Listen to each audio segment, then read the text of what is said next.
വറഹ്മത്തുള്ളാഹി. ബിസ്മില്ലാഹിർ റഹ്മാനിർ റഹീം. അൽഹംദുലില്ലാഹി റബ്ബിൽ ആലമീൻ. സ്വലാത്തു വസ്സലാമു അലാ അഷ്റഫിൽ മുർസലീൻ വഅലാ ആലിഹി വഅസ്ഹാബിഹി അജ്മഈൻ. അമ്മാ ബഅദ്.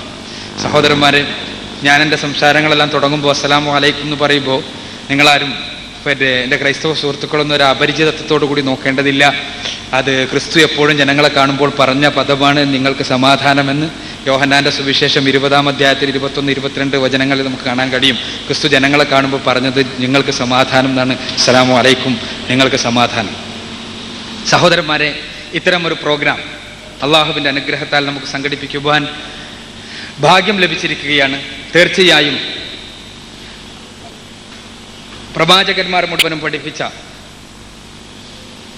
ആദാം മുതൽക്ക് തന്നെയുള്ള, ആദി മനുഷ്യൻ മുതൽക്ക് തന്നെയുള്ള എല്ലാ മനുഷ്യർക്കുമുള്ള മാർഗദർശനമായി പ്രവാചകന്മാരിലൂടെ അവതരിപ്പിക്കപ്പെട്ട ഇസ്ലാം, ജീവിതത്തെ പൂർണ്ണമായി പടച്ച തമ്പുരാനെ സമർപ്പിക്കുക എന്ന മാർഗമായ ഇസ്ലാം, അബ്രഹാമും മോശയും യേശുവും യാക്കോബും മുഹമ്മദ് റസൂലുള്ളാഹി സ്വല്ലല്ലാഹു അലൈഹി വസല്ലം എല്ലാവരും പഠിപ്പിച്ച ഇസ്ലാം, ആ ഇസ്ലാമിൻ്റെ പ്രവാചക ശൃംഖലയുടെ അവസാനമായി കടന്നു വന്ന മുഹമ്മദ് റസൂലുള്ളാഹി സ്വല്ലല്ലാഹു അലൈഹി വസല്ലം, അദ്ദേഹത്തിലൂടെ പൂർത്തീകരിക്കപ്പെട്ട ഇസ്ലാം, യേശു ക്രിസ്തുവിന് കടന്നു വന്നപ്പോൾ ആ മോശയുടെ ആളുകളാണ് എന്ന് പറഞ്ഞ പുരോഹിതന്മാർ അദ്ദേഹത്തെ നിഷേധിക്കുവാൻ സന്നദ്ധമായതുപോലെ, മുഹമ്മദ് റസൂലുള്ളാഹി സ്വല്ലല്ലാഹു അലൈഹി വസല്ലം കടന്നു വന്നപ്പോൾ യേശു ക്രിസ്തുവിന്റെ ആളുകളാണ് എന്ന് പറഞ്ഞ ആളുകൾ അദ്ദേഹത്തെ നിഷേധിക്കാൻ സന്നദ്ധമായ ചരിത്ര വൈപരീത്യമാണ് യഥാർത്ഥത്തിൽ ചരിത്രത്തിന്റെ ആവർത്തനമാണ് ഉണ്ടായത് എന്നുള്ളതാണ് യാഥാർത്ഥ്യം.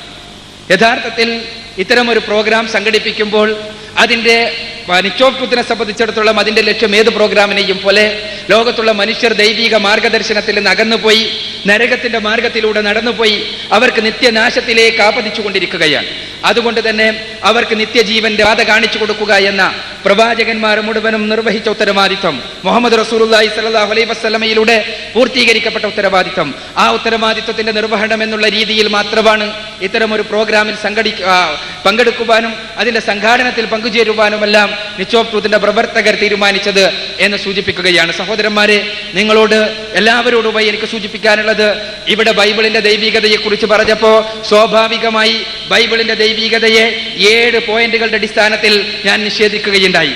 ഒന്നാമതായി, ബൈബിൾ അവതരിപ്പിക്കപ്പെട്ട പ്രവാചകന്മാർക്ക് അവതരിപ്പിക്കപ്പെട്ട ഗ്രന്ഥത്തിൽ പലതവണയും മനുഷ്യരുടെ കൈകടത്തലുകൾ നടന്നിട്ടുള്ള പുസ്തകമാണ് എന്ന്. രണ്ടാമതായി, ആ ബൈബിളിൽ അധാർമികമായ കൃത്യമായ ധർമാധർമ്മ വിവേചനത്തിന് പറ്റുന്ന രീതിയിലുള്ള പരാമർശങ്ങളല്ല ഉള്ളത് എന്ന്. മൂന്നാമതായി, ചരിത്രപരമായി കൃത്യമല്ലാത്ത പരാമർശങ്ങളുണ്ട് എന്ന്.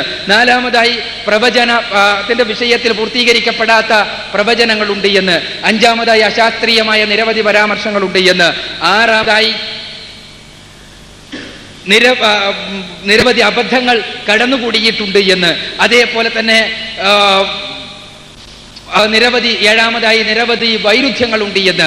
ഇങ്ങനെ 7 പോയിന്റുകളുടെ അടിസ്ഥാനത്തിൽ ബൈബിളിന്റെ ദൈവികതയെ ചോദ്യം ചെയ്തുകൊണ്ട് ഞാൻ സംസാരിച്ചപ്പോൾ അത് നിങ്ങളുടെ ആരുടെയെങ്കിലും വികാരത്തെ വ്രണപ്പെടുത്തുവാൻ വേണ്ടിയല്ല, മറിച്ച് നമ്മളുടെ മനസ്സുകൾക്കകത്ത് പ്രതിഷ്ഠ നേടിയിട്ടുള്ള വിശ്വാസങ്ങൾ യേശുക്രിസ്തു സംസാരിച്ചതുപോലെ, മറ്റു പ്രവാചകന്മാർ സംസാരിച്ചതുപോലെ, മുഹമ്മദ് റസൂലുള്ളാഹി സ്വല്ലല്ലാഹു അലൈഹി വസല്ലമയിലൂടെ അവതരിപ്പിക്കപ്പെട്ട വേദഗ്രന്ഥം പരിശുദ്ധ ഖുർആൻ കൃത്യമായി, സത്യമായി, സൂക്ഷ്മമായി, സമഗ്രമായി മനുഷ്യരെ നിത്യജീവനിലേക്ക് നയിക്കുന്ന ഗ്രന്ഥമാണ്, ഏക ഗ്രന്ഥമാണ് എന്ന് മനസ്സിലാക്കുന്നത് കൊണ്ട് തന്നെ ആ ഗ്രന്ഥത്തെ നിങ്ങൾക്ക് എത്തിക്കുവാനും അവതരിപ്പിക്കുവാനും നിങ്ങളെ ആ ഗ്രന്ഥത്തെക്കുറിച്ച് ബോധ്യപ്പെടുത്തുവാനും വേണ്ടി കൂടിയുള്ള ഒരവസരം എന്നുള്ള രീതിയിൽ തന്നെയാണ് ഇത്തരം പ്രോഗ്രാമുകളിൽ നമ്മൾ നാം പങ്കെടുക്കുന്നത്. നിത്യജീവനെ കുറിച്ച് പറയുമ്പോൾ എല്ലാ പ്രവാചകന്മാരും പഠിപ്പിച്ച ആ നിത്യജീവന്റെ മാർഗത്തെക്കുറിച്ച് തന്നെയാണ് നമുക്ക് പറയാനുള്ളത്.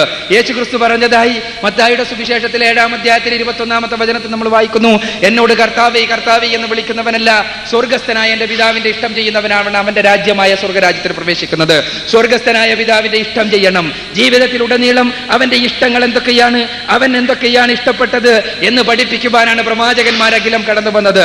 അതേപോലെ തന്നെ യേശു ക്രിസ്തു കടന്നു വന്നത്, മുഹമ്മദ് റസൂലുള്ളാഹി സ്വല്ലല്ലാഹു അലൈഹി വസല്ലം കടന്നു വന്നത്. പക്ഷേ ആ ഇഷ്ടം ചെയ്യുവാൻ എന്തൊക്കെയാണോ ദൈവം തമ്പുരാന്റെ ഇഷ്ടം എന്ന് പഠിപ്പിക്കുവാൻ വേണ്ടി കടന്നു വന്ന പ്രവാചകന്മാർ, ആ പ്രവാചകന്മാരുടെ വചനങ്ങൾ കാലാന്തരത്തിൽ മാറ്റങ്ങൾക്ക് വിധേയമാക്കപ്പെടുകയും പുരോഹിതന്മാരുടെ മനുഷ്യരുടെ കൈകടത്തലുകൾക്ക് വിധേയമാക്കപ്പെടുകയും ചെയ്തതുകൊണ്ട് തന്നെ അതിൽ അബദ്ധങ്ങളുണ്ടായി, അശാസ്ത്രീയതയുണ്ടായി, ചരിത്രവിരുദ്ധമായ പരാമർശങ്ങളുണ്ടായി, വൈരുദ്ധ്യങ്ങളുണ്ടായി എന്നുള്ളതാണ് സത്യം. അതുകൊണ്ട് തന്നെ അവസാനത്തെ വേദഗ്രന്ഥമായ പരിശുദ്ധ ഖുർആൻ അതിന്റെ സംരക്ഷണത്തിന്റെ ഉത്തരവാദിത്തം പടച്ച തമ്പുരാൻ, സൃഷ്ടാവായ തമ്പുരാൻ തന്നെ ഏറ്റെടുത്തു. ഖുർആനിലെ 15-ാമത്തെ അധ്യായം സൂറത്തുൽ ഹിജ്റിലെ 9-ാമത്തെ വചനത്തിൽ നമ്മൾ വായിക്കുന്നത് അതാണ്. ഇന്നാ നഹ്നു നസ്സൽനാ ദിക്റ വ ഇന്നാ ലഹു ലഹാഫിളൂൻ. നാം ആകുന്നു ഈ ഗ്രന്ഥം അവതരിപ്പിച്ചിട്ടുള്ളത്, നാം തന്നെ അതിനെ കാത്തു സൂക്ഷിക്കുകയും ചെയ്യും. ഈ ഗ്രന്ഥം സന്മാർഗന്വേഷികളായ മാർഗദർശനം തേടിക്കൊണ്ട്, ദൈവിക മാർഗദർശനം അനുധാവനം ചെയ്തുകൊണ്ട് നിത്യജീവൻ നേടണമെന്ന് ആഗ്രഹിക്കുന്ന ആളുകളോട് പരിശുദ്ധ ഖുർആൻ പറഞ്ഞു, ദാലിക്കൽ കിതാബ് ലാ റൈബ ഫീഹി ഹുദൽ ലിൽ മുത്തഖീൻ. ഖുർആനിലെ 2-ാമത്തെ അധ്യായം സൂറത്തുൽ ബഖറയിലെ 2-ാമത്തെ വചനം. ഇതാണ് ഗ്രന്ഥം, സംശയമൊന്നും വേണ്ട. സന്മാർഗനിഷ്ഠരായി ദൈവിക മാർഗദർശനം അനുധാവനം ചെയ്തുകൊണ്ട് നിത്യജീവൻ പ്രാപിക്കണമെന്ന് ആഗ്രഹിക്കുന്ന മുത്തഖികളെ നിങ്ങൾക്കുള്ള മാർഗദർശക ഗ്രന്ഥമാണിത്. അതുകൊണ്ട് തന്നെ ഈ മാർഗദർശക ഗ്രന്ഥത്തെ നിത്യജീവന് ആഗ്രഹിക്കുന്ന, പടച്ച തമ്പുരാനെ കണ്ടുമുട്ടണമെന്ന് ആഗ്രഹിക്കുന്ന, മരണാനന്തര ജീവിതത്തിൽ ശാശ്വത സ്വർഗത്തിലേക്ക് പ്രവേശിപ്പിക്കപ്പെടണമെന്ന് ആഗ്രഹിക്കുന്ന ആളുകളുടെ മുന്നിൽ സമർപ്പിക്കുകയാണ്. നിങ്ങൾ പഠിക്കുക, മനസ്സിലാക്കുക, ഉൾക്കൊള്ളാൻ സാധിക്കുമെന്ന് നിങ്ങൾക്ക് ബോധ്യപ്പെടുമെങ്കിൽ നിങ്ങൾ ഉൾക്കൊള്ളുക എന്നതാണ്. എന്താണ് ജീവിതത്തിന്റെ ഓരോ രംഗത്തേക്കുമുള്ള ദൈവിക മാർഗദർശനങ്ങൾ എന്ന് പരിശുദ്ധ ഖുർആനും പ്രവാചകന്റെ ജീവിതചര്യയും നമുക്ക് പഠിപ്പിച്ചു തന്നിട്ടുണ്ട്. തീർച്ചയായും ആ ജീവിതചര്യ യേശു പഠിപ്പിച്ച, മുമ്പുള്ള പ്രവാചകന്മാർ മുഴുവനും പഠിപ്പിച്ച ജീവിതചര്യക്ക് അനുഗുണം തന്നെയാണ്. പരിശുദ്ധ ഖുർആന്റെ സന്ദേശം മുൻപുള്ള വേദഗ്രന്ഥങ്ങൾക്ക് അനുകൂലമാണ്, പിൽക്കാലഘട്ടത്തിൽ കടത്തിക്കുട്ടിയ കാര്യങ്ങൾക്കല്ല.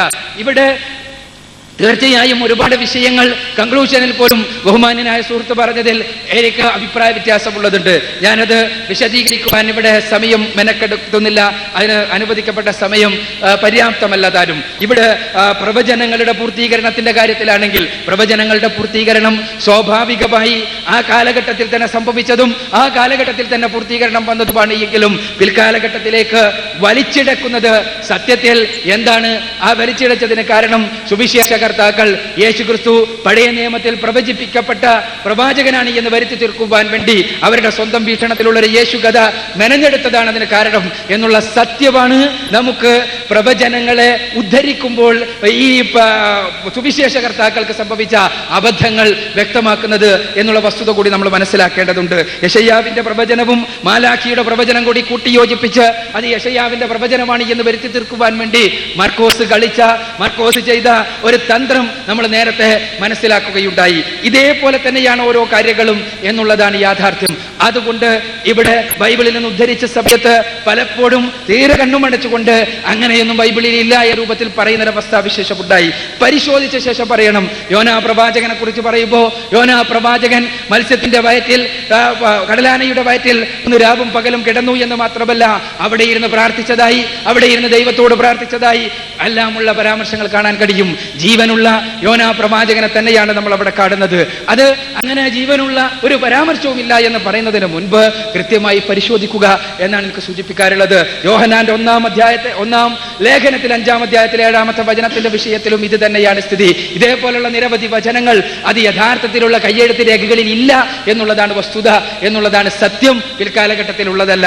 അത് നമുക്ക് വിശദമായി ചർച്ച ചെയ്യേണ്ടതാണ്. ഞാൻ ഈ കാര്യങ്ങളെല്ലാം പറയുന്നത് നിങ്ങളെ ആരെയെങ്കിലും വേദനിപ്പിക്കുവാനല്ല, മറിച്ച് നിങ്ങൾ കൃത്യമായി വസ്തുനിഷ്ഠമായി ഈ കാര്യങ്ങൾ പഠിക്കുക.